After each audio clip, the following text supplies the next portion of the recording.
We'll be starting the session in just a moment. If you have any connection or technical issues, try refreshing your browser first. If this doesn't work, please go to the Help desk by clicking Breakouts on the left, or click the People tab on the right and search Help Desk to send a private message. Thank you for joining us.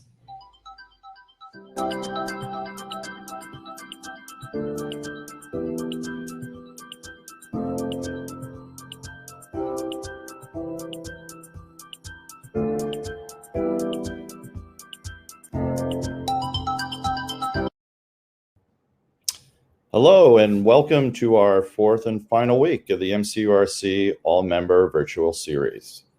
I am Eric Montel, Executive Director of Stanford Dining and Co-Director of the MCURC. It is such a pleasure for me to be here with you today. I want to express my sincere thanks to all of you for taking the time to join us again today during such a busy and challenging time. We really appreciate it. I am so very grateful for all of the exceptional work and the many accomplishments that have occurred this past year, and for your continued support of the MCURC. Many MCURC members have worked tirelessly to support the research and education efforts continuing in the collaborative even during COVID. We know that you have a lot on your plate and that you have many shifting campus responsibilities and priorities. In spite of this, you are making the time to support the vision and mission of the MCURC during a pandemic, which is greatly appreciated. Now let me turn it over to our exceptionally talented co-director, Sophie Egan. Hi, Sophie. Hi, Eric. Thank you, and right back at you. Welcome to you all. So I'm Sophie Egan, an author and the founder of Full Table Solutions, and proudly the co-director of the MCURC. Please tell us now who you are by typing your name, title, and organization into the chat. And please use the chat throughout the day to share reactions and +1 for a question that you want answered by speakers or to indicate a comment that really resonates with you. Please also share your questions for our speakers as well as your commentary there in the chat throughout the general sessions. Now, to get everyone warmed up, we'll have a quick poll again this morning, our fourth and final one. So the poll question today is, which Ben & Jerry's flavor would you say best describes your mood today? Give me some more. Happy and healthy, half-baked, not fully energized yet. Fish food, creative and content. Chip happens, wish I was in someone else's shoes. Chocolate therapy, I could really use some help. And chunky monkey, I'm going bananas. Or other, go ahead and write it in the chat. So we'll come back and check out your answers in just a little bit. So we have a really exciting fourth and final session in our series in story is education, a Gen Z deep dive. Learn from and about your students, from their evolving demands as diners to their visions of a brighter future as rising food leaders. I also would like to take a moment to again thank our sponsors for making the work that we do together in the collaborative possible, including this 4-week all-member meeting series. So our sincere thanks both to our founding sponsors who've been there with us from the start and for our 2020 sponsors who support our work during this most challenging time. Also want to mention the virtual tasting from our sponsors. The link to this Google form will be found in the chat if you'd like to receive samples. This is a really amazing invitation. So if you haven't taken advantage of it yet, I really encourage you to go ahead and do that now. And you'll receive these, the winner will receive these after the end of October at the conclusion of this series, which is just around the corner, of course. Finally, I wanted to mention that all the presentations are going to be recorded and all the slides and videos from general sessions will be shared afterward. So you can find those in the member and sponsor portals for future reference. And let's take a look here at the poll results. So far, fish food, creative and content is number 2. Give me some more is happy and healthy is the number 1 choice. Glad to hear that, MCURC community. And a few of you are not quite there yet, 17% half-baked and 10% going little bananas. But glad to see that overall folks are doing well. And again, please go ahead, any stragglers coming in, please share who you are, name, title, organizations in the chat. We really want to know who's with us today. So now to get us started with the Fellows Showcase, I am deeply honored to introduce Dr. Maureen Timmons. She's Director of Dining Services and the Interim Director of Business Services at Northeastern University. And if you can believe it, Maureen is actually tied with Dr. Shirley Everett as our longest continuously serving chair. Come January, it will be 6 years straight. What a streak. So to make sure that you're all awake, engaged, and because this is the person who truly makes the MCURC what it is, I'd like you to join me in a big, booming, virtual round of applause. So please type into the chat some expressions of kudos, wow, congrats, gratitude to Maureen for this remarkable display of dedication, persistence, creativity, and leadership, all in, remind you, a volunteer position on top of the 2 jobs that she already holds. And of course, I'm extremely excited to also introduce Maureen's fabulous co-conspirator, co-creator, and officially Education Working Group co-chair, Julie Stilmazik, who's the Regional and Sustainable Food Systems Manager for the Dining Department at Boston College. Take it away. Wow, thank you. Thank you, Sophie and Eric. First of all, I'm very honored to have been doing this for 5 years, and it has been a crazy ride, but I'm very, very honored. So today we're here to talk to you about the Education Working Group. In Education Working Group, we create educational programs like the Fellows. We create content like the Educational Exchange to bring the menus of change principles to life in alignment with the MCURC vision of cultivating the long-term well-being of all people and the planet, one student, one meal at a time. I'm going to share a bit about the Ed Exchange, and then Julie will tell you about the Fellows Program. So for Education Exchange, we co-created and curated curricular and co-curricular, try saying that 4 times fast, resources for educating college and university students about healthy and sustainable food systems through the Menus of Change framework. And like the collaborative, the Ed Exchange is a hub for sharing. It offers members and fellows inspiration for projects, ideas for collaboration and co-creation. So in spirit of MCURC, please share your content. Tossing it over to Jules to hear more about the fellows. Great, thanks, Maureen. Next slide, please. So the Fellows Program grew out of a need to engage students more actively with the MCURC Collaborative and principles. 2 years ago at the Princeton annual meeting, the Education Working Group members brainstormed what a fellowship might look like. That spring, 2019, we launched with 6 schools and have since grown to 14 universities participating. Student fellows conduct research and educational initiatives under the supervision of their advisor, which explore the MOC principles on their respective campuses. Over the past year, they have studied everything from measuring greenhouse gas emissions of dining meals to promoting food literacy.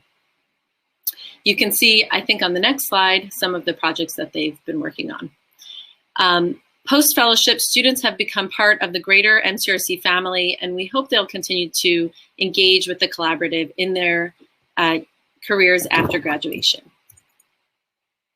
This fall, our new cohort is made up of 6 schools, and shortly you'll be hearing from the fellows themselves on the projects that they've been working on this fall. Here, I think on our next slide, we have some participating schools from this year. It grew to 18 last spring, and even with COVID, we've been able to fortunately continue with 6 schools participating. Soon you're going to have a rapid fire session from the fall cohort. And just to close it out here, Maureen and I are very open to opportunities for collaboration and expanding the fellowship program. So feel free to reach out to us if you have any ideas of how the fellows might support the work that you're doing on your campuses or at your organizations. And I think we took less time than we needed, which is good. So you have more time now to hear from the fellows.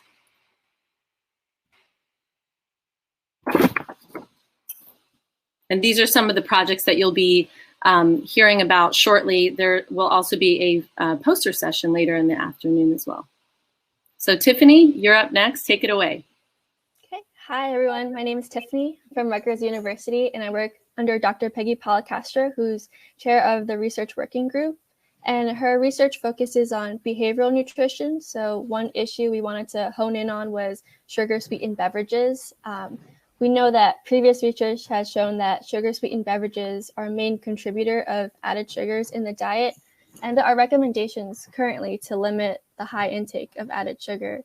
So the MCURC principle that goes hand in hand with this is drink healthy and reduce added sugar. And as a fellow, I work closely with the MCURC principles and apply them in research to the college student population and work to implement them in our dining services. So you can see my poster here. A research question that I did for my project was, do college students know the sugar content of popular beverage options offered in the dining halls? And so you can see the pictures of the setup that we use to implement this in the dining halls. We asked students to match pictures of 5 popular beverage options to their sugar-filled glasses, and we measured physically the sugar with its real sugar in teaspoons in the 5 glasses, as you can see here. And the 5 beverages, if you're curious, are lemonade, seltzer, orange juice, almond milk, and Powerade. So the conclusion, we found that fruit juices and sports drinks tended to have the highest amount of incorrect responses among the results that we collected. And in conclusion, further nutrition education, we decided was best to correct these misconceptions in future settings. Typically, we would use booths similar to this one in the dining halls as a follow-up project maybe, or we would use newsletters that we write and we submit to the dining halls for students to read. However, given the current climate, I think social media would be the best mode to communicate to the students. The main obstacle would be figuring out the technologies behind it. So that concludes my project. Thank you for listening, and I'd like to introduce my good friend Jess to the stage. Hello, everyone. My name is Jessica Van Wee. I'm a student fellow for MCURC and a junior nutrition major at Rutgers University, where I work under the supervision of Dr. Peggy Palacastro as a member of the Rutgers Healthy Dining team. The research project I conducted assessed college students' understanding of cultural cuisines and their countries of origin through 8 different global dishes. This project was centered around the Menus of Change principle, celebrate cultural diversity and discovery, because it is important for students to understand where their food comes from. Before a student can celebrate cultural diversity, they need to know the origin of their food. A poster board picturing 8 countries was set up in the 4 Rutgers dining halls on 4 different evenings, with cards containing 8 pictures of various cultural cuisines, which were attached to the board by participating students via Velcro next to their country of origin. The 8 countries and cultural foods that we tested students on were corn tortilla from Mexico, quinoa from Peru, pierogi from Poland, codfish from Portugal, lentil stew from Ethiopia, samosa from India, bok choy from China, and hummus from Lebanon. Students who were willing to participate in the research project then matched each cultural cuisine next to what they thought was its country of origin. Corn tortilla, pierogi, samosa, bok choy, and hummus all had the highest percentage of correct responses from the student population, whereas quinoa, codfish, and lentil stew had the most incorrect responses. This data revealed that many students were familiar with common cultural foods and their origins, but further education is needed for students to have a more comprehensive understanding about the origins of all cultural foods. We conducted this research project to assess if students know where their food comes from, because if people think that a food such as bok choy is from New Jersey, that is incorrect because it actually originated from China. Through this confusion, students would not properly be celebrating the Menus of Change principle. By understanding the origins of the food they consume, students can then truly follow the Menus of Change principle and celebrate cultural diversity and discovery. Thank you, and I would now like to welcome my colleague, Gabby. Thank you, Jessica. Hi, my name is Gabby Harrison. I'm a nutrition student from Rutgers University, and my advisor is Dr. Peggy Palacastro, RDN. So the name of my project is called Portion Prejudice, Assessing College Students' Ability to Visually Identify Portions of Plant-Based versus Non-Plant-Based Foods. So the question is, are college students able to identify one standard portion, and this is one standard portion as set by the 2015 to 2020 USDA Dietary Guidelines of plant-based compared to non-plant-based foods. So we kind of compared those 2 overarching categories. Guiding this question, why did we actually choose to do this research, were some of the Menus of Change principles. One of those is reduce portions, emphasizing calorie quality over quantity. Another one is think produce first. And another motivation for this research was the Academy of Nutrition and Dietetics Healthful Eating Stance, which suggests that eating nutrient-rich foods in appropriate portion sizes is the foundation of a healthful lifestyle. So all of this was guiding our research. If you shift your focus over to the right side of the poster, You'll see a picture of our setup within the dining halls. We use the dining halls as our living laboratories, as I'm sure many of you in MCURC are familiar with that term. So when college students entered the dining hall, we had these foods on plates in varying portions presented to them. We asked them to identify yes or no, is this one standard portion? So we got that binomial response. Among the foods represented, we have 3 plant-based options, including kidney beans, white rice, and raw broccoli, and 2 non-plant-based items. That was the grilled chicken and sliced cheese. So when we look over at the data on the left side, comparing those 2 groups of foods, we saw that there was a much higher percent of correct response among the non-plant-based foods. That's 81% correct on that red graph. If you look at the green graph that shows the plant-based foods, a much smaller percent correct response. That's 51%. So 81% compared to 51%. And we did find a significant difference there. Therefore, our conclusions are that college students do have varying abilities to identify, one standard portion of plant-based and non-plant-based foods, but they seem to especially struggle to identify those plant-based foods. Therefore, we do recommend further education among this population so that they can really live a healthful lifestyle according to the Menus of Change principles. Thank you for your attention, and I'd like to welcome Veronica Lin from Boston College to the stage. Hi everyone, I'm Veronica, and I have been working alongside Julie as a sustainability intern at Boston College Dining Services for 2 years now before becoming an MCURC fellow this year. My project focuses on measuring and understanding food literacy of Boston College undergraduate students. The concept of food literacy broadly encompasses the everyday practicalities associated with navigating the food system, including the knowledge, skills, and behaviors required to access, select, prepare, and eat foods. What I'm particularly interested in is studying the new concept termed critical food literacy, which is the ability to form connections between food, society, and health by considering the wider impacts of individual food choices. Through this study, I hope to provide insights into how BC, and specifically BC Dining, can implement educational initiatives to improve food literacy in the future. On the slides, you can see my 2 main research questions, which are: what are the main drivers of food choices among Boston College students? What are their challenges, opportunities, and motivators? And how have students' food literacies changed throughout their time at Boston College? What role does Boston College currently play in shaping students' food choices? I have designed a survey instrument that both qualitatively and quantitatively measures food literacy. One of the questions here is shown here on the left, where participants are asked to rank what is most important to them when deciding what to eat, including the options taste, cost, convenience, comfort, environmental sustainability, health, fitness goals, and social equity. This question reveals what students value most from food and how we can market environmental and health initiatives most effectively in the dining halls. I'm currently still in the process of data collection, but I hope that by the end of the year, which is the end of my fellowship, I'll have more to share with the MCURC community. Now joining us from UC Berkeley, I'd like to welcome Alejandra and David. Thank you. Hi everyone, as mentioned, my name is Alejandra. And I'll be talking about our Plant Forward Recipe Challenges. We've hosted these challenges at Berkeley for around 2 years now with the leadership and guidance of Sam LeBeau, our sustainability coordinator at Cal Dining. So the chefs from each dining hall are presented with 2 ingredients, 1 plant-based protein and 1 seasonal produce item from our local organic partners, Coke Farms. And their challenge is to create a delicious, plant-based, and globally inspired dish featuring those 2 ingredients.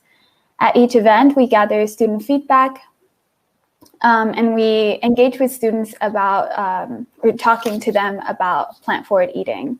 Based on this feedback and some other criteria, we choose dishes to be integrated into the regular menu cycle. And so since the start of these plant-forward challenges, we've integrated around 4 or 5 plant-based dishes into our cycle menu.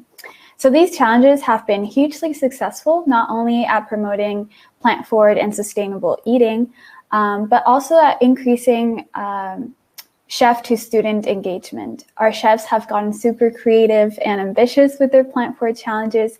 And the best part is that students get to see chefs in action and doing what they love the most. It not only gets students excited about plant forward eating, but it also gets chefs excited to come up with these new dishes. One of my favorite plant forward challenges was these featured wild rice falafel with golden beet tahini and red beet hummus created by one of our kosher chefs. It was a very innovative integration of the challenge ingredients, beets and wild rice, and it tasted amazing. And we've received an incredible amount of positive feedback from students, including some students asking to have more of these dishes. And so we're definitely gaining a lot of engagement and awareness of what plant forward means and why it has benefits to our environment and our health. And with that, I will pass it on to David. Sweet. Thank you so much, Ale. My name is David Sanchez. I use they, them pronouns, and I'm a third-year chemistry student at UC Berkeley. With my research, under the supervision of the sustainability coordinator, Sam LeBeau, I researched the brand leadership to assess the racial and gender equity in food vendors on campus, as well as sustainability metrics using ASHE guidelines. And data collected, this project was mostly centered around questions of who has access to wealth and decision-making power in the food system and who's being left out. And our data was collected by MCURC fellows to research the demographics and assess the gender and racial equity of the sourcing in greater food system. Within Cal Dining, the distribution of brand leadership revealed that women and/or Black and Indigenous people of color made up about 11.7% of our purchases, and about 4.4% was attributed to Black and Indigenous leadership within Cal Dining.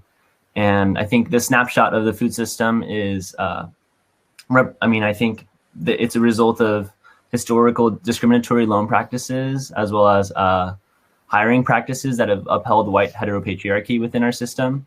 And in my research, I was surprised to find that even purchases of enchilada sauce from like company Don Miguel means supporting its parent company, Hormel Foods, and a lot of these conglomerates. We'll go into our metrics during our poster session, but it was really surprising to find that a lot of companies were owned by other companies that were less diverse. And it felt a bit like a game of Monopoly with few players owning nearly all the properties. And although our team drafted some solutions to diversifying our sourcing, solutions ultimately need to center Black and Indigenous voices in our food system. And with that, I will pass it on to Madeline Miller from the University of Maryland. Hi, thank you for that introduction. My name is Madeline Miller, and I'm a graduate student in the School of Public Policy. My advisor is Allison Jaden, the Assistant Director of New Initiatives. My project with the University of Maryland's Dining Services began with what I thought were simple questions. What are students' favorite meals? And do those foods align with menus of change principles?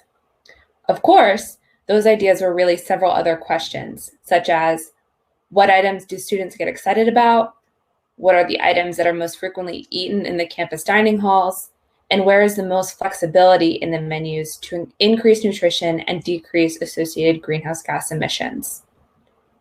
To determine what foods might be considered TERP favorites, I began by reviewing the purchasing data that is collected for MCURC data reporting. I also interviewed chefs and informally students to figure out which animal products might be considered mainstays of the menu. I'm currently finishing up the analysis of my selected menu items and drafting a toolkit which will outline the process I took and its outcomes.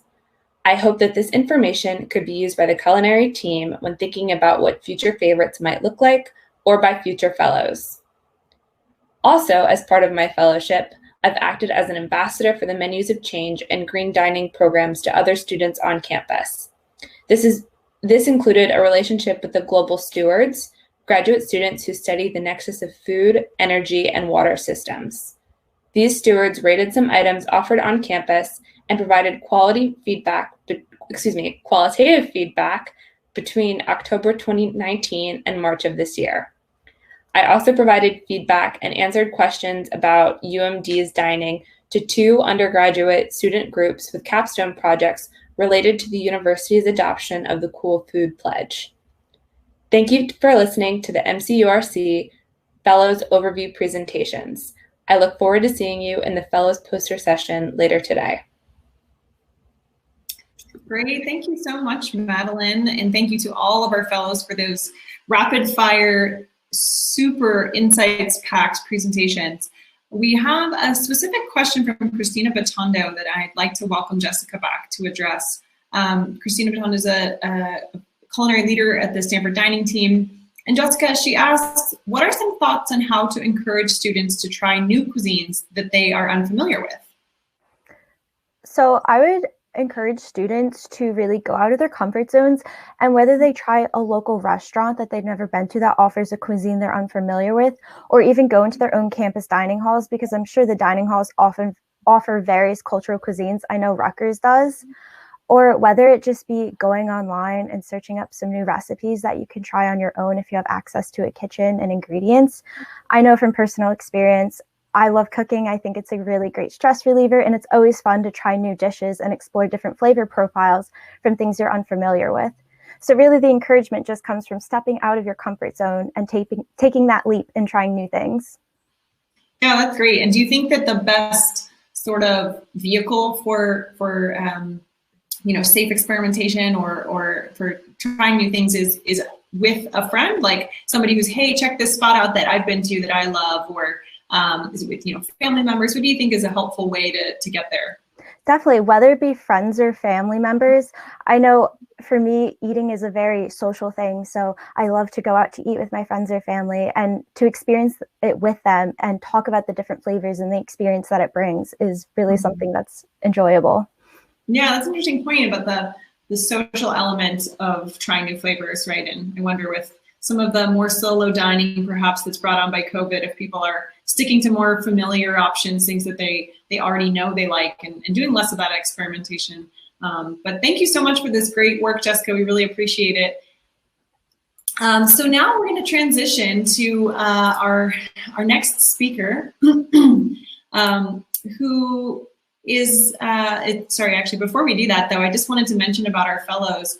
Again, this program has had incredible uptake across the collaborative since it began 2 years ago. At first as a pilot, grew to a huge number, as you saw, participating institutions. And so please do be in touch. If you don't yet have a fellow, you can see here the incredible value that they bring. And I mentioned this during week 1, but one of the things that makes the MCURC so special is this intergenerational learning that occurs from undergrads to grads to postdocs to junior faculty and chefs and managers who might be earlier in their career, all the way up through seasoned professors and veteran dining leaders and administrators. To me, it's just really quite special, and I hope you feel as inspired as I do by what these students are doing in the name of MOC principles, and really in the spirit of our vision in the MCURC of cultivating the long-term well-being of all people on the planet, one student, one meal at a time. And of course, when it comes to our mission, which is accelerating efforts to move people toward healthier, more sustainable, and delicious foods using evidence-based research, education, and innovation, students really are at the heart of everything that we're about in the MCURC. So you saw that here today, and we hope you've enjoyed those insights. So now we'll transition to our next session, and it's my distinct pleasure to introduce an MCURC fan favorite, someone we've been told through years of annual meeting feedback that we simply cannot have a program without, someone who in her spare time earned sommelier certification among certifications, and even, I believe, postponed an exam in order to be here with us today. She's someone who undoubtedly will have an encore career as a stand-up comedian as well. So I'm talking, of course, about the one and only Colleen McClellan. She's Director of Client Solutions at Data Central, and she'll be telling us what their data shows about how COVID has affected students and Gen Z attitudes about plant-forward eating. So we'd like this to be a really interactive session, just as it typically is when we're together with Colleen in a room and she's got us all laughing hysterically and taking smartphone photo after smartphone photo of her amazing slides to show our colleagues back home. Not to worry, as I mentioned, slides will be sent out afterward, but we will be monitoring the Q&A throughout her presentation. So please enter your questions, comments, reactions into the chat as soon as they pop in your head, and really want to hear from you throughout her presentation. So with that, I'm pleased to turn it over now to Colleen. Thank you so much. Thank you. It is my pleasure to be with you. Let me get these queued up. I'm sharing my slides, so hopefully everyone is able to see this. I'm really excited to be here. It is always an honor to join all of you annually. And so thank you again for inviting me to spend a little time with you. And again, please do keep this interactive. We are excited to hear what you think and answer any questions you might have as we go along.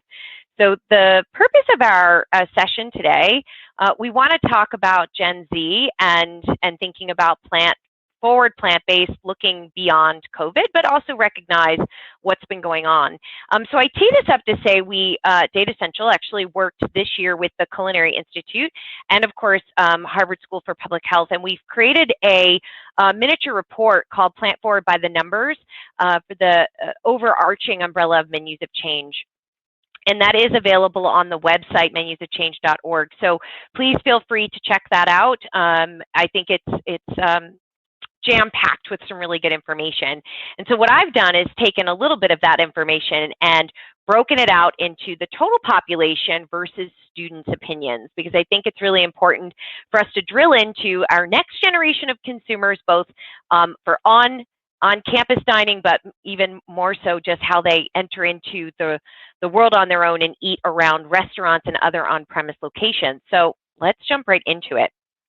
This is a little bit of an eye chart, and I try to very much avoid doing these, those of you that know me well, but I thought this was really important. So I'm going to plot for you consumers' eating approach today and what they aspire to be tomorrow for the total population. Then I'm going to show you those same two lines for students. So what we're looking at here is a range of lifestyle choices. So omnivore or meat eater all the way through to a pescatarian. So let's get into it. Here we go. Here is the current state of affairs. So if talking to consumers today, general population, asking them what percent are following any of these lifestyles, you will see here 69% of the population are in the I eat meat camp. 14% in that I'm flexing camp. I'm trying to maybe reduce some of my animal protein consumption. Here's where the general population aspires to be, and we see a couple of upticks here. We see on the right-hand side that vegan goes from about 3% up to 6%. We see vegetarian from 5 to 8%, pescatarian 3 to 6%. Polotarian, I only eat chicken. That's dead net, not changed. Flexitarian goes up, and of course, meat eater comes down. Now, how does that look among our younger student population? So our green bar is students today. So what we'll see here is that the student population's current state of affairs of meat eaters is lower than even the percent of Gen Pop tomorrow aspirational. So we already see patterns that students today are more so today, less of them are meat eating, more flexitarian. We see more vegetarian, more vegan, more polotarian, and more pescatarian. So basically, more of everything except for I'm eating everything. Here's where they aspire to be in the future. Even less of a meat eater, more flexitarian, which again, flexitarians still eat animal-based protein. Let's be very transparent about that. It's just that they're eating less of it, right? Vegetarian, veganism are almost the same. So we have about 11% that want to be full-on vegan, 11% that want to be vegetarian. So I'll be very curious to actually monitor the progress as they mature, graduate, have, are employed and supporting themselves, how that continues. So we are looking at just part-time and full-time students in this cut. So talking about protein desires, and we ask consumers again, the first column is total consumers want to increase the following protein types, whereas students want to increase the following protein types on the far right. And I've highlighted in green for you there that most consumers, right, we're at 58%, want to increase plant-based food. 66% of consumers want to do this. We see that seafood, 41 versus 49, not huge differences there. Poultry, we see students wanting to get a little bit more of that in their diet, about 7 points higher. Red meat even. So students across the board, in fact, just seeking out more protein overall compared to the general population. And that could just be due to, you know, snacking and the behaviors in which they are consuming. Students are very busy, and whether or not they're getting traditionally, you know, 2 or 3 real full meals a day, or if they're just doing small bites along the way, it could explain why they're just seeking a little bit more protein than anybody else. But they're still ultimately, as meat eaters, don't self-identify at the same rate that the general population does. So we asked consumers then about plant-based eating. It seems better to consumers, but especially students. So if society reduced consumption of meat and increased consumption of plant-based foods, we look at a statement of agreement. And, you know, Gen Pop, majority, 70% agree plant-based eating is healthier, and 62% agree it's better for the environment. But if we look at just students, we see students agree 75% think it's healthier, 74% agree that it's better for the environment. So we have higher numbers here for both health and environmental healthiness. Now, we also ask for a statement agreement here that plant-forward or flexitarian eating means favoring foods from plant sources and substantially reducing foods from animal sources, but not necessarily becoming a vegan or a vegetarian. 63% of the general population agrees with this definition of plant-forward or flexitarian, and students, 74% agree. The reason I mention this is that we're really excited to actually see alignment. We've used these kind of terms going out in the industry for a couple years now. There's been some gray area. There's very much been a fragment on plant-forward must also equal vegan, or plant-forward and plant-based are identical. So super interesting that we have at least getting to a place where we have really good alignment, not just among the Gen Pop, but strongly among students as well. Speaking the same language, right, really does help when we're marketing or driving craveability or teeing up our menu offerings on campus. So thinking about now your interest in meatless meals at restaurants. So transitioning off campus and just thinking about restaurants for a moment, here is where we think about day parts, snacking, breakfast, lunch, dinner, more traditional formalized meal times. Here's where the population, again, Gen Pop. And what's interesting to note here is that for most general population consumers, lunch is the highest, most interest in experiencing meatless meals in a restaurant. But when we look at students, they agree it's lunch by a couple points more, but they're much more likely to say they want it at breakfast and snack times than dinner. And I thought that was really curious to understand is that all day parts for students are higher, with the exception of dinner being slightly lower than the general population.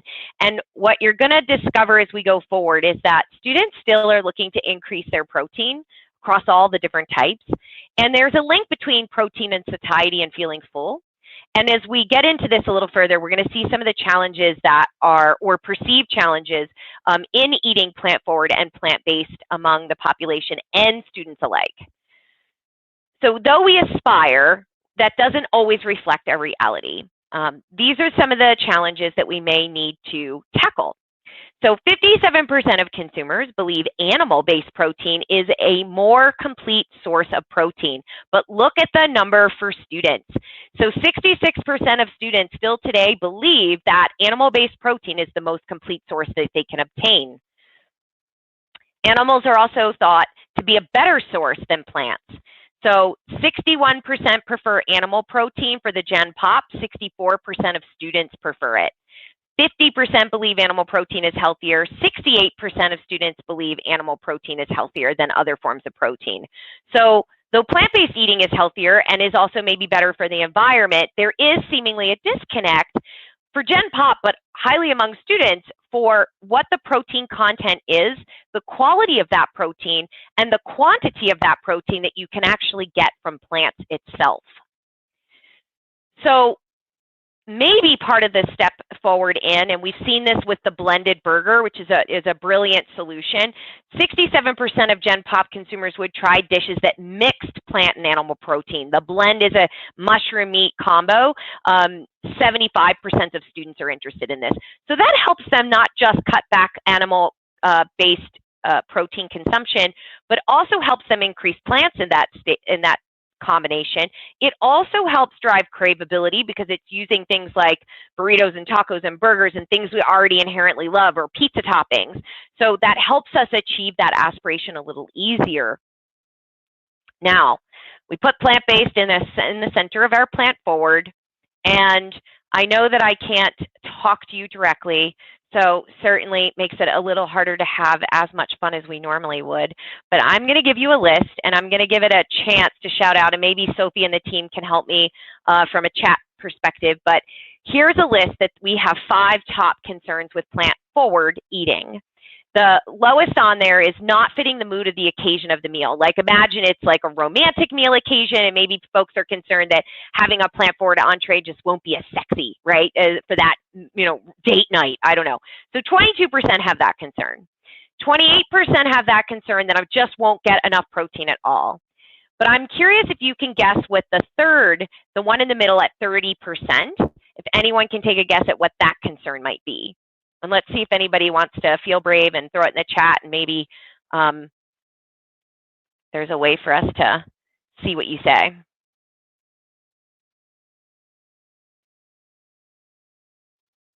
Do we have any guesses that somebody can let me know what they see? Christina says she's going to take just a sec. That's because you're all working so hard. You're thinking about this so hard. I love it.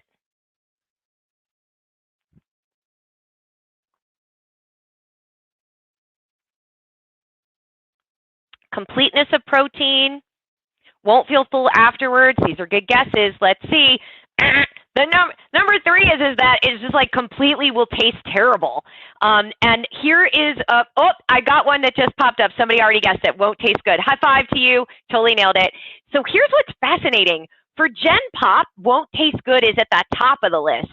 So even though it still makes the list with a third of students, I'm super psyched to say that it's actually not the number 1 concern. So how about the next one up? Any takers on what that next one up? 39% have this concern. I'll give you a few minutes.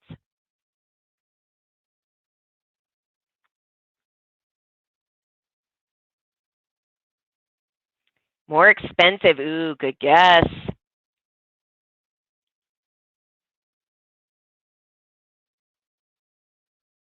Flavorless, another really good guess. Let's see.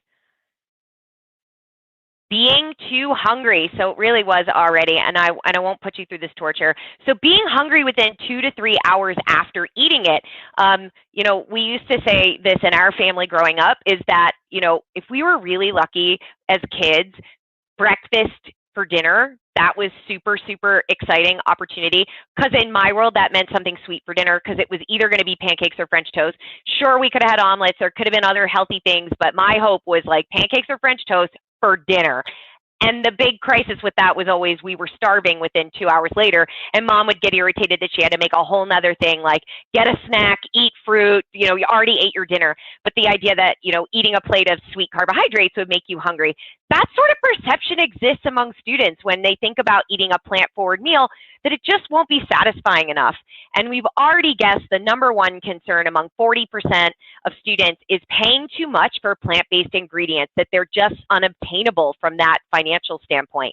This is really important to point out because of COVID, as we think about the number of Gen Zers, for example, that are actually out of college, that are maybe unemployed or weren't able to get employed when they got out of school during this time period, that they are on a really strapped budget.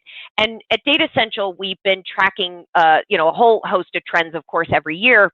And we had a set that we were monitoring, plant-forward and plant-based being one, meat alternatives as a subset of that, and like acai bowls and smoothies and Instagrammable food and all this stuff. And we were looking at these pre-COVID. And those that had interest pre-COVID, almost 80, the average is like 80, 82% still have interest, meaning we lost about 20% of the consumer interested in those trend items. And we largely link that to the economic circumstances that people are in. It's really hard, as students know, and as academics, Maslow's hierarchy is a very real thing. So if we're talking about safety and shelter, right, and staying fed in a levels of concern, it's really tough to want to care about Instagrammable food if you're really trying to keep the lights on, right? So we would expect that as plant-based ingredients are perceived to be costing as much as animal proteins, some expect that plants should cost less. Right, wrong, and different, it's the perception that's out there. And this does create quite a bit of a challenge for a young population who is either partially subsidized by mom and dad or part-time job or unemployed. And so they have the most aspiration. They also are the most practicing, but they are also the most economically impacted currently with the pandemic. So figuring out, especially on campus, this may be less of a concern on meal plans, but finance is number one. Figuring out a way to help demystify the satisfaction area that I'm going to be hungry later. I paid this amount of money, maybe paid more, and I'm hungry in 2 hours. It might not taste good, and I'm still not getting enough protein. That's sort of what we're trying to overcome as a culinary development group here, is to conquer those concerns. And I think this is easy to do. It just means a little better marketing on our end. So we asked consumers, a flexitarian menu development approach might entice more plant-forward eating, because we said if a chef or a restaurant could do X to help you eat more, what would that be? So here's where we stand. The dark green is Gen Pop, the light green is students. So the top one at the list for students at 56% say, if you added new menu items and included dishes with just some meat or animal protein, that wasn't center of the plate. So think about ramen, where you get like a half of a soft-boiled egg, or you get pho, where you have just a few pieces of, ribeye or some form of shaped, red meat that's flavoring the entire thing. But really, it's a veg-focused, grain-focused dish. Stir fries, for example, work into that. So many of our global cuisines already do this because animal protein is expensive, and they just inherently have designed their entire cuisine and recipes around sprinkling in little bits of animal protein, almost like a garnish. So this plays really well with Gen Pop, but also plays very strongly with students. The blended burger is another really great way to kind of tackle that, where you're taking, creating umami and increasing moisture, reducing shrink. There's great operational solutions for that. But that's another innovation that we put forward that can be done in meatball, can be in taco crumbles, meat crumbles on pizzas, so all sorts of ways in there.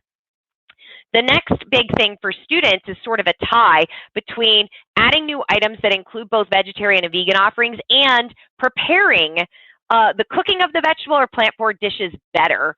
I think there's still the perception that these items are not well prepared, at least among 39–40% of students. It's a little bit less of an issue for Gen Pop. And of course, we always have the camp of folks, and you see for general population, 20% of the Gen Pop are just not interested. Only 6% of students are not interested in a restaurant helping them eat more plant-forward foods. So expecting plant-based meals to be on par or less expensive is ultimately the student's take. If you take a look at the total population versus students on the right, I'm willing to pay similar amounts for delicious plant-forward meals as I am like a meat-centric. Only 38% of the Gen Pop agree with that. 53% of students say that they'd be willing to pay similar amounts. But 27% of students say that plant-forward should just be less expensive. They believe that more so than any of the general population. Again, you've only got 3% of students saying that they would not order a plant-forward meal, which is really good news. It means they're very open. They're open to, some are already doing it, many are aspiring to do it, but finances play a key role in this decision. And of course, then you do have it depends on the item, right? And I'm certain that Gen Pop, if you said tomahawk steak versus a salad with a tiny bit of, like 2.5 ounces of chicken, probably not expecting to pay the same amount of money, and rightfully so. So we certainly know that having to address finances may be a critical marketing point. After we address the financial side of this, flavor first, satisfying dishes that spotlight in a consumer-friendly way familiar terminology. So for us, we know that Gen Zers tend to be, millennials more so than Gen Z, but Gen Z still very much leaning into other dishes that span a spectrum of global cuisine. And so we know that they are quite adventurous. They're just not quite as on trend as millennials were, seeking everything new all the time. Gen Zs are not, our current student population is not as much having to have an experiment every time they eat. So safe experimentation does work really, really well here, as in choosing really familiar platforms that they love, bowls, pizzas, sandwich, burritos, all those kind of rice-based pasta dishes. All of those familiar platforms are super helpful for innovating around plant forward. So driving drool is what we always say. So I thought it would be helpful to kind of leave us in closing with a list of, looking at Gen Z solely, what produce they most love and maybe the ones they don't love as much. So focusing on just purely top of the list, and this is our latest data. Strawberries, 66% of Gen Zs, this is top box, not like it, love it. So 66% of Gen Zs love strawberries, 62% watermelon, 60% potato, 59% apples, 56% grapes. Potato is the only, quote, vegetable that even makes it into the top 5 list. So if we go to just kick out all the fruit and we look at veg, outside of potato, we've got corn, lettuce, and look at that drop-off. Potato and corn are starches, top of the list, most loved, and then almost 50% reduction in the love status for lettuce, then broccoli, then carrots, and pickles. Very underneath the pickles, dead tie is cucumbers. Thank goodness, right? They are one and the same, just different preparations. So I'm glad to see that they also like the cucumber in and of itself. But if you think about this, that prior page, like, we're trying to get many students in. The one thing Gen Zers have that is not different from other generations is this disconnect of falling in love with produce. Fruits, okay, but vegetables and that whole camp, it's a real struggle, especially if we're only talking about 30, at best 40% of that population loving an ingredient gives you a very small palette to play with. It means all those other vegetables are either liked or no opinion or are in the dislike camp, which means that those could be barriers to trial to get into a new dish. So how do we do that, right? And we should really be sensitive to not pile on in one dish a ton of polarizers or items that this population tends to either not really know or dislike already. So the ability to customize and personalize helps us there, but also just avoiding sticking 10 of those all in one dish, whereas, gee, corn or potato will be an attractor. What are the other things that we know attract only a third that we can sprinkle around them that get, the potato piece helping be the familiar, the others being the experiment. So here's the not loved. This is the bottom box, pure hate. Black olives at 21, mushrooms at 21, beets at 20, Brussels at 20, eggplant at 20. And what's come off this list since the last time we've done it is these things have now officially beat out ghost peppers, which I think are at 19%. So super interesting, but not really from the standpoint that these are items that general population, all other age cohorts also don't like. And there's a reason for this. There is a sensory component to mushrooms, the dirt taste in beets, black olives, brine and texture, eggplants, texture. So keep in mind that the textural components and the sensory attributes of some vegetables really do create a absolute repulsion for 1 in 4, 1 in 5, depending on the age group that we're looking at. And that's consistently across the age groups in this country. So it is certainly something about us living here that we've developed sort of these polarizers exist for us. So I thought that was important to share as we think about being creative.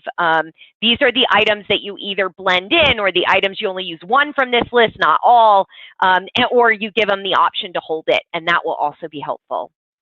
So flavor first, drive drool. It's hard to crave what you don't know, so photographs certainly help, or having the food, of course, on campus displayed in front, also a huge help. But I think those are the ways that we can help overcome, and really marketing this idea of plants can be have quantity and quality of protein similar to animals. So I will leave with our slides with this one last point, which is we ask consumers about eating less meat and making healthier, more sustainable food choices, and whether they were interested in this before and expect to continue given the coronavirus. So 24%, I'm going to go through all of these because they're very nuanced. Almost a quarter said they are interested in eating less meat, making healthier, more sustainable food choices, and expect that they will continue to feel that way. 25% were interested in before, expect to continue, but right now they're giving themselves a break and focusing on probably less healthy comfort foods, right? So we start to see among students this emotional factor kick in of this shelter in place, online schooling, the economic job market right now. It's recovering slowly, but still could be having a hefty impact. 18% were interested in before, but now I can't even think about all that. I just want to eat what gives me comfort right now, right? So that's a really strong emotional call out. 12% of our students say they were interested before, and these are the same choices that they were making during the pandemic. And so they really, meaning 12% are basically the population that hasn't wiggled. During the pandemic, I've been searching and focusing on healthier versions of comfort foods themselves. So trying to find maybe the way plants can penetrate those comfort items at 4%. And then lastly, previously I wasn't interested in changing my pattern of eating, but this pandemic and all of the public health issues has caused me to pay more attention to diet and health going forward. So we've actually, where we've had, 25 and 18% kind of making adjustments. You've got 4% that are, searching for, 7% that are focusing on. So when we do it, we basically lost a few, even by gaining a couple. So net, we've lost a few folks in participating in this right now. And then, of course, you see the 11% that not interested or none of these are true. And that's where we are. So I'm going to go ahead and stop sharing my slides so that you can focus on lovely Sophie. And we can talk about any questions. Yeah, thank you so much, Colleen. Well, what I can tell you is that the chat is absolutely blowing up with comments, reactions, defense of various vegetables that have been, degraded in this not love category, and lots of questions. So we're gonna have a great discussion now. And lots of excitement about the slides you just presented. Thank you again. So a question from Greg Drescher on the important satiety issue, right? This, I'm gonna be hungry in 2 to 3 hours. Can you test student perception of how maybe slow metabolizing foods can help? So point being that not all plant-based foods are created equal, right? And even within the categories of plant forward. So maybe more opportunities around whole intact grains, lentils, beans, nuts, nut butters. Any thoughts on how that may help address, on how looking into that could help address this barrier around satiety? So I think the bigger question is whether or not students understand that there is a difference at all between the things you just rattled off and other plants and animals. Currently, the perception is they have no idea that there's a difference they assume there's a difference, and there may not be, right, between plant-based proteins and animal-based proteins, or all plant-based proteins aren't equal. Are all animal proteins? So there's a huge kind of bucket of knowledge gap that seems missing from our students who are probably not in the nutritional school track, right? So if you're a nutritionist or dietitian or kinesiology and this is your pathway, you're probably more in tune. But the general student population has huge gaps in just understanding, does lettuce have protein? Does a potato have protein? Do I get protein in an apple? Is nut butter a plant-based food? Is that a fat? Is that a plant? I don't know. So I think there's a bigger issue here than getting into the nuance of grain metabolizes different than nut butter. I think we'll eventually get there, but we have to start probably at a higher order of just displaying protein counts on plant-forward dishes in dining would help students just go, oh, something in there is giving me protein, step one. Step two might then be able to get them to understand that there is a difference in the types of plant proteins that are out there and how they metabolize. But I think that's getting really deep when there's probably something very much simpler at the top that we can start with. That's just my POV, so certainly not the only, I'm sure, opinion out there. I'm sure some of us in the audience have thoughts too. Yeah, absolutely. And I think there's certainly some interesting tendrils of a potential MCURC research study in there. A related question came from JR at Stanford, which is curious to know what students feel about plant-based mock meat proteins. And he says his experiences with people who eat quote unquote fake meat feel more full, but not heavy.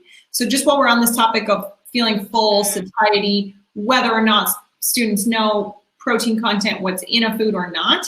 Can you just touch on the alternative proteins and quote unquote mock meats? I don't have it handy right in front of me. Let me go back to, we do know from what data that we pulled for this most current research, just their interest in getting more of that sort of plant-based meat substitute. 49% were interested in increasing their plant-based meat substitutes. I think that there probably is a linkage though to the idea that a plant-based meat substitute probably acts like meat. And if it acts like meat, it probably contains all the stuff that meat does from a nutritional standpoint, which we know isn't necessarily true. It's also the reason why they think that a plant-based burger is healthier for them than a red meat burger. But if you look at some of the caloric intake, choose what you define health. Is it cholesterol, sodium, calories, all the above, types of fat, how you define it? Because we certainly know that there are instances of size, quantity, comparing the two, that one's ingredient statement actually may look healthier for the self, the other may be healthier for the environment. But the perception is I'm eating it to do both, and it may not be doing both. Depends on what you selected. Yeah, that's interesting. So in some ways you're saying it's like meat is almost just this mental shortcut for I'll be full, or regardless of the exact micronutrients, macronutrients, I'm good to go, right? Yeah. Yeah, to some extent, keeping that it's something that simple really does help welcome more people into the fold. The easier, the broader terminology, the simpler we make it, and the more obvious or overt we make it, the higher the adoption rate will be. Right, and that's always been the argument of those in the kind of plant-based alternatives realm, is that it's plug and play, right? It's a construct that you already know, milk or cheese or meat, and I'm just replacing something as opposed to getting you familiarized with a completely new concept. So like you said, it's that simpler mental shift. So I'm curious, and folks, keep the questions coming. These are really great. We're going to shift to some focus on flexitarian definitions in a second. But just while we're on this topic of proteins, I'm curious, you have this list of love, not love with vegetables. Can you talk a little bit about, do you have anything like that on plant proteins? Like, do we have a sense within this very large bucket of plant proteins, are we getting any clues of like where maybe our Trojan horse for success is, is it nuts or versus seeds versus legumes? Probably students aren't realizing that there might be plant protein in whole grains, to the earlier question from Greg and your response. But do you have a sense there in terms of the variation? Yeah. So for example, let's say 50% of Gen Zers love rice. And that's the #1 grain or seed. 33% love almonds, 32% peanuts, 30% cashews. Seed-wise, the first seed that makes it on that list in the top box love, 27% sunflower seeds. Whole grain, 22% love that. 21% love black beans, 21% brown rice, like in terms of the rank order there. Again, this is top box love, not just like it, love it. So it's just having a really strong reaction. Walnuts then come below that. So edamame, for example, which you might expect Gen Zs to just all love, well, it's like 17%, right? So I certainly think, and that's just beans, nuts, or rice, nuts, and seeds, those kind of things. We certainly are tracking we track all of this kind of information. If I was to look at meat alternatives or some of the plant-based items, I could do that as well. Sorry, I'm actually running this data while we're sitting here. So if I was to look at the most loved, like peanut butter, then almond milk, portobello mushroom gets 16%, nut butter is 15%, coconut milk 14%, and a black bean burger only 9% love them. So the buckets I'm hearing you share, and you said rice is the top, which is interesting, right? Because corn and the starchier vegetables were also at the top of the heap in vegetables. So maybe it's something about that, like comfort, simple. Well, it's just basically carbohydrates, and everybody loves them. And so there's really no difference with students and all the rest of the other cohorts. They're top of the list for everyone. And the challenge is we keep wanting to make people not eat those things, right? Or change how you eat them.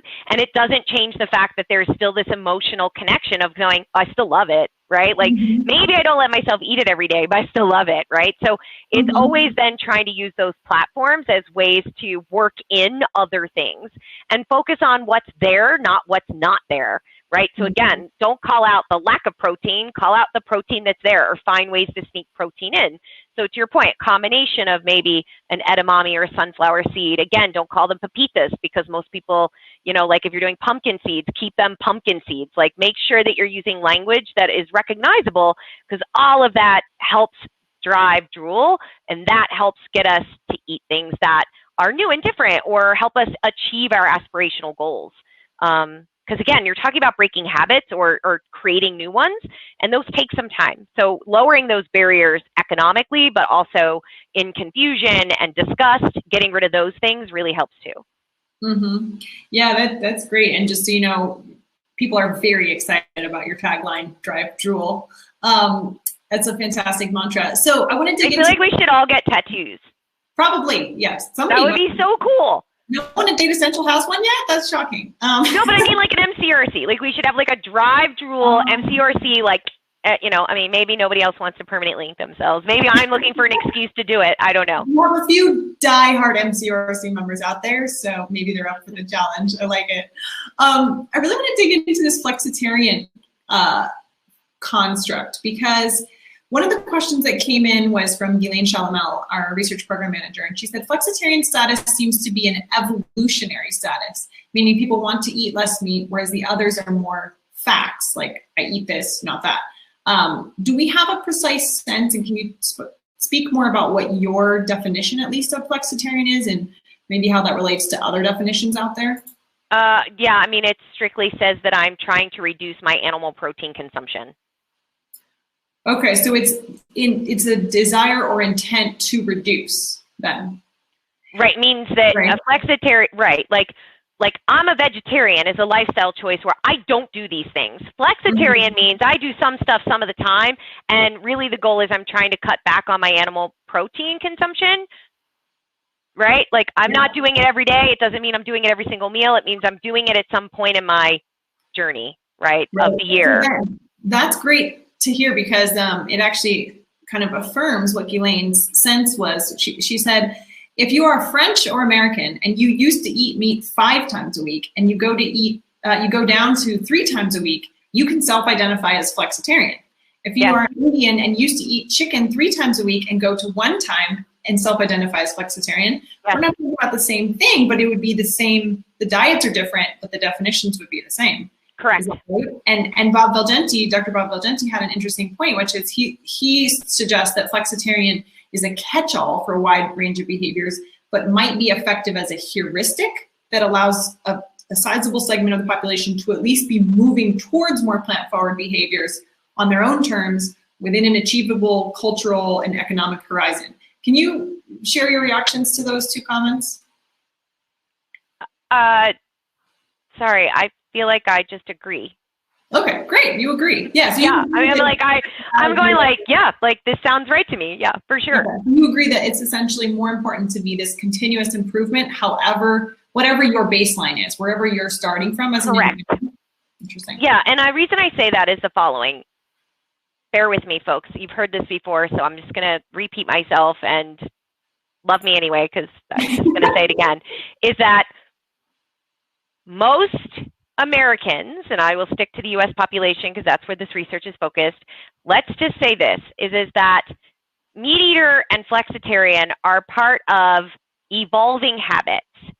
Everything those people are typically used to hearing is the word diet, and a diet leads with the word die, and die is not something you want to do, and it also usually equals restrictions, exclusions, hard rules, and guess what? Can't maintain it, and I fall off the wagon. Flexitarian by nature gives choice. Choice we are really good with. Like we talk about the suffrage movement, right? Like, look, the idea here being that suffering we suck at. So the people that are in a vegetarian vegan status, that is not a diet to them. It is a value system. It is a lifestyle. It is a core belief system. They don't do something because they think it's evil, bad. It goes against their being. It's not a sacrifice to them. It is a lifestyle behavioral choice that is entrenched in who they are. And that could be only for a year, but it is who they are right now, and that's really important to consider. People that are only eating fish or only eating meat, well, that's a different system, and that's a little bit more akin to a diet, and that there's some other thoughts that go behind that. But that could also be because they're trying to lower cholesterol and blood pressure, and they've been told that eliminating some, but not all, will help you achieve a goal.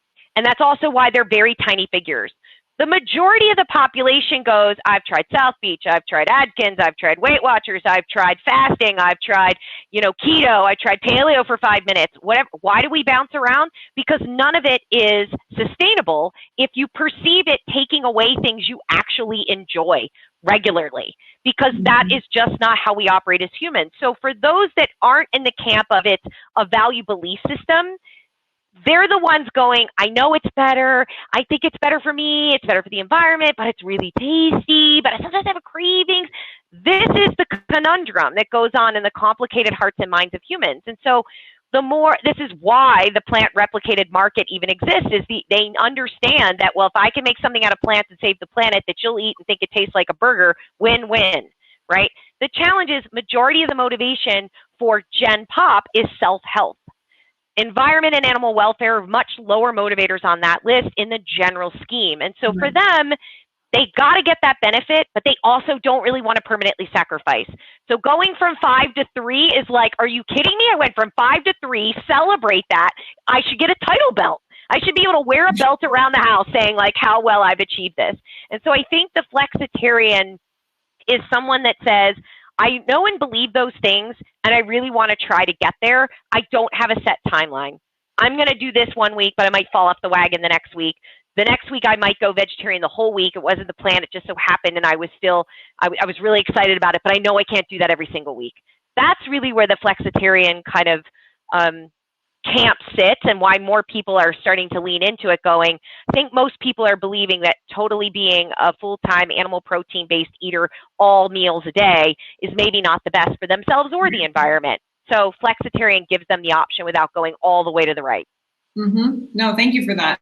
So switching gears a little bit to kind of dig into some of these generational differences, and then I really want to touch on COVID in more depth. So first, a question from Jacob asks, is there any research being conducted with the alpha generation and introducing and changing eating habits earlier on? Is that something that you're involved with? We don't. Quite frankly, us trying to do research with certain youth, we just do not do. There are organizations that talk to 6-year-olds. We're just not, it's just not something we spend our time and money doing. We talk to parents, and so we certainly understand that millennial parents will be teaching their kids and feeding them different things, right? But these generations of Xers are not your camp of people who are going to be promoting all of these other lifestyle approaches, because they themselves as a practical group fall more in line with a flexitarian when you look at the age breakout.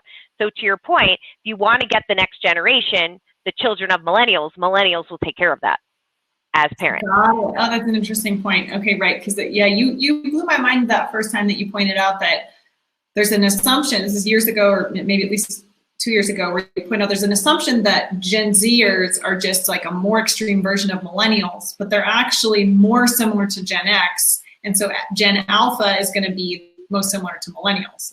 Correct. Talk a little bit more about that, like It's just generational, like, right? Like you are who your parents are, like it or not. So, you know, what you think about the Xers were a small cohort. You know, they were what they say, the scrappy, not crappy, latchkey kid, get it done. Nobody cared if you were, nobody gave you an award for anything. It was like you had your own key, let yourself in, cook yourself dinner. You better do your homework too.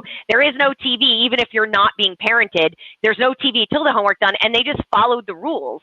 Like they're a bizarre cohort of individuals that were just extremely independent, and pretty practical about, like, well, I only have this much money, so what do I get? What can I do with that?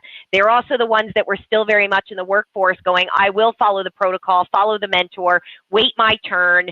You know, I'm not owed anything. Like there's just this, like there's an order and you follow it and you do this. So when they're the parents, they're much less likely helicopter parents. They're much more like teaching their kids independence. Get it done. You got a problem? Find a solution. You don't like the way things are turning out? Go vote. Get involved. You know, join a club. Like they're actioners in that way. And so when you think about dieting and programs, they also are like, eat what's on your plate. You don't like it? Cook something else. But I'm not making 2 meals. Like there's a real practicality. So if that's how you're raised, you might rebel against that notion. You might not like the same identical foods, but ultimately your approach to eating follows how you've been raised in your home. And it's why those European comfort dishes in long-term senior care are still very important, and why they've diminished over time, because as each child goes, I'm not eating peas with pearled onions in it, I won't do it, then they don't, as parents, cook those things for their kids, and those things fall away. And so if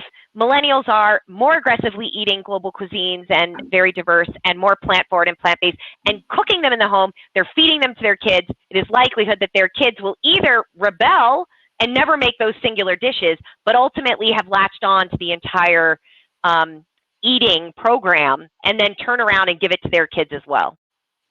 Yeah, that's fascinating. Well, and it's tricky too, you know, for our folks who are leading dining programs, depending which cohort is coming in and how the menu may change over time. So just to confirm, the data that you shared was mostly for U.S. college students, right? So Julie Salmazik asked. All of it was U.S. The project that we did for the CIA was based in the United States. That is correct. Okay.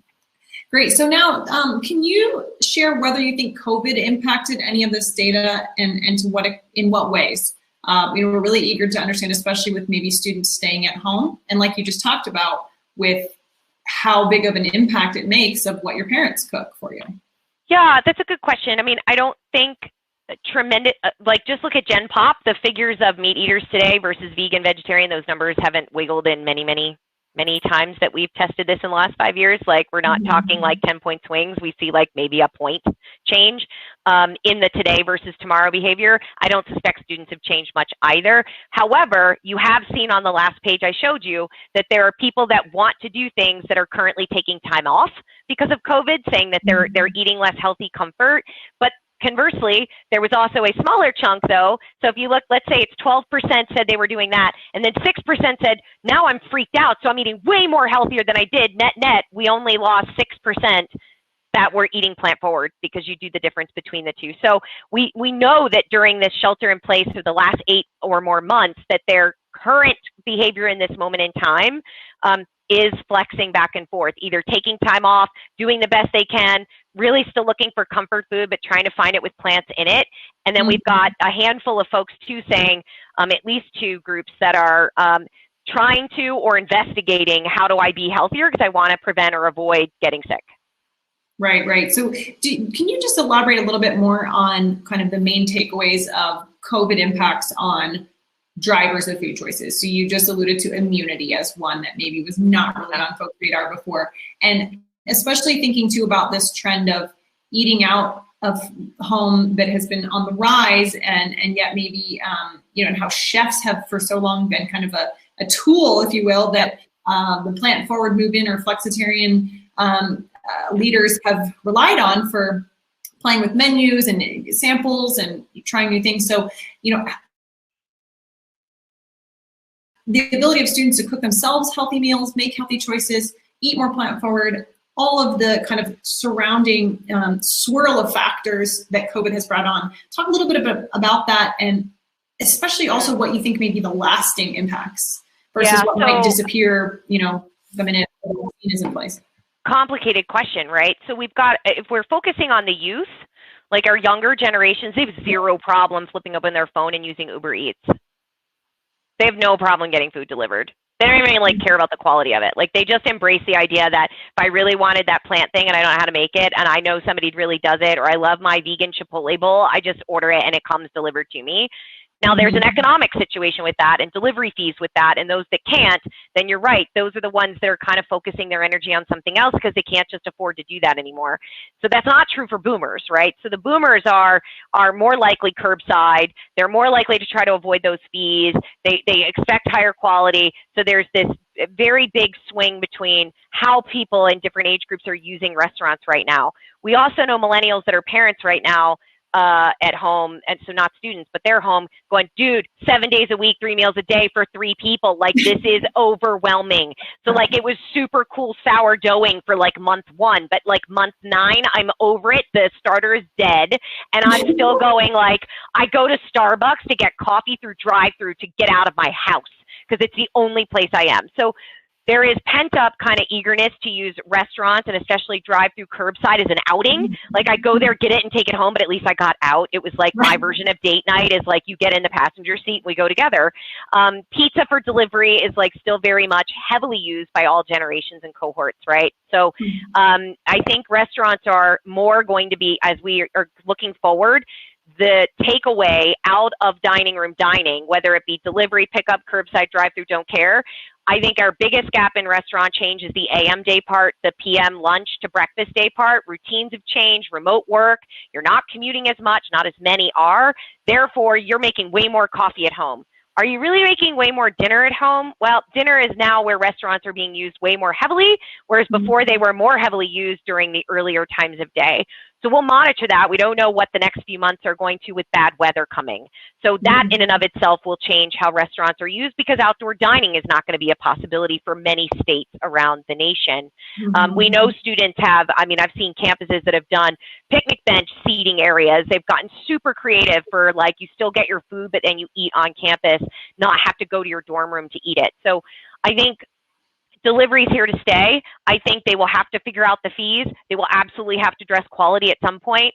Limited time restaurants and pop-up restaurants are hugely coming on the scene for one restaurant to pivot and offer, I'm a pizza joint, but now I do Asian bowls because I have a new name on the app and it's only for 2 days. The driver still comes to the pizza joint to get it out of the kitchen, but I'm an Asian bowl brand now.